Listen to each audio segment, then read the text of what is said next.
Alright, so I'm going to check my order. I'm going to gather all of my supplies, wash my hands, enter the room providing for privacy as I go.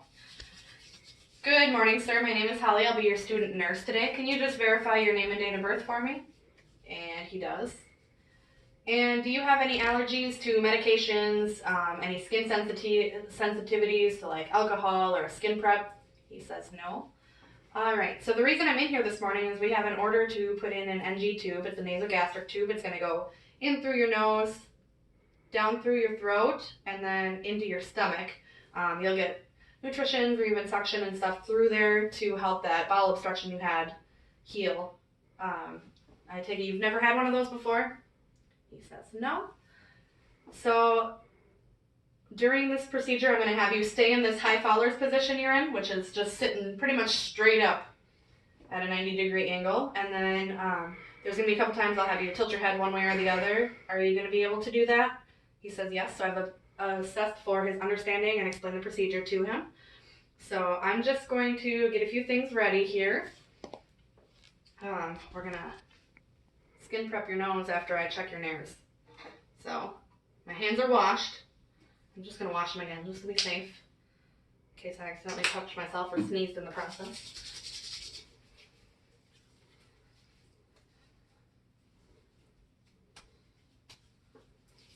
Beautiful day out there today, isn't it? He says he doesn't know because there's no windows in this room. I'm going to throw some gloves on.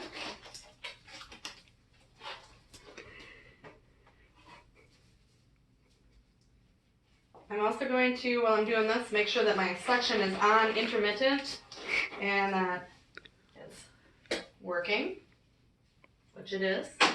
So, alright, we're just going to check your nostrils here.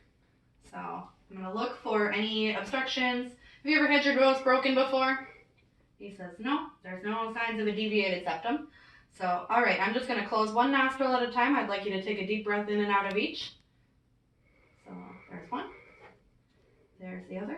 Yeah, and which one of those nostrils did you have better airflow out of? He says the right. So that's the one we'll use for the NG insertion. I'm just going to get you covered up here, and I'm going to give you this emesis basin and some tissue. And not lose your pillow. It's a slippery bed they got you on here. You're lucky you're not falling out. There. Alright. And I'm going to go ahead and get my tube ready. Actually, I'm going to remove these gloves because I touched his face. And okay, wash my hands.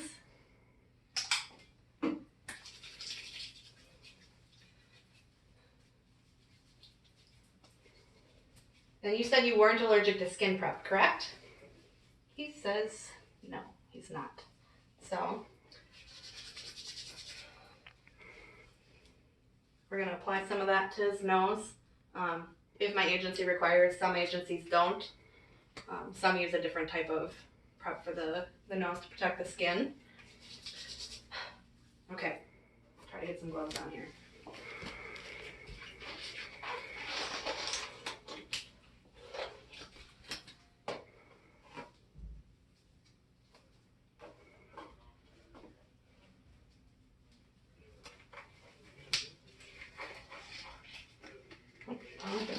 There we go. Alright. Grab my tube here. I'm just going to measure from the nose to the back of the ear to the xiphoid process. And I'm going to mark that with tape so I know how far in I should go. If I didn't have tape, another thing is to make note of the numbers on the tubing, or if your tape doesn't stick well because there's a pile of lubrication on the tubing, which is going to be the case now. So I'm going to make note, in case my tape slides, that this is at 55.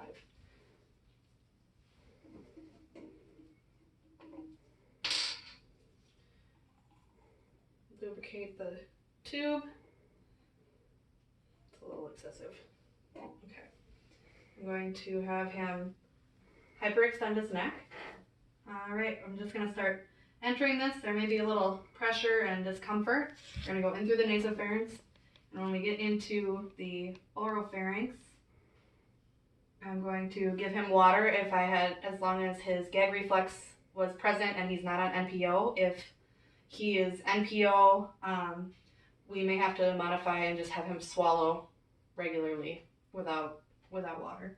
So then as he's taking drinks, I'm going to have him take a sip. He would be holding the cup. So have him take a sip, and with every drink, I'm going to enter another 5 to 10 centimeters. And I'm just going to keep going. If there's gagging or resistance, I would withdraw a little bit, have him take another drink and attempt again.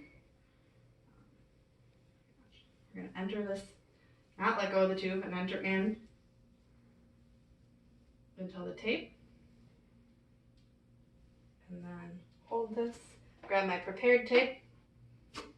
All right, now I'm just going to secure this to your nose here.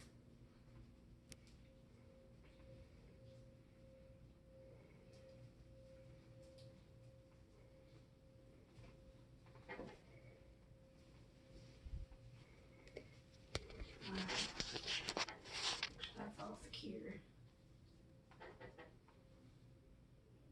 Okay. I'm going to close this up. I'm going to get X-ray to come and check placement of his NG, make sure that it's in the correct spot. Until that's been done, I won't connect to suctioning. I won't start any tube feedings or medications through that tube. So once it's been verified, I can also place a piece of tape around this and then pin it to his shirt to hold it up where it needs to be. But we'll say it's been verified by X-ray, and I'm going to attach it to suction. Another way to verify placement is by the gastric contents of the stomach, noting the color of them, what the pH level is. We want it to be at 0.5 or 5.5 or less. I think it's usually around 5.5. You would measure from the entrance point down to the bottom of the NG tube and note the length, so that with your tape, and put that in for baseline, so that the nurses, as they're giving their tube feedings and things every 4 hours, they're doing assessments, they can make sure that it's not moving in or out. You want to make sure your patient's not in any sort of respiratory distress. So I would take my gloves off, which I already have. I'm going to wash my hands. I'm going to make sure my patient is comfortable, bed is low, head is where it needs to be, rails are up, call lights within reach, make sure comfortable, warm. I'm going to clear out my supplies, and then I would go out and document the date, time, the type of tube, and the size of the tube, any assessments that were done during X-ray confirmation, and how the patient had handled it. If my patient had been a child, the tube size may be different. They would have a parent in the room with them to make them feel comfortable, or you may need another staff member. And I think that's it.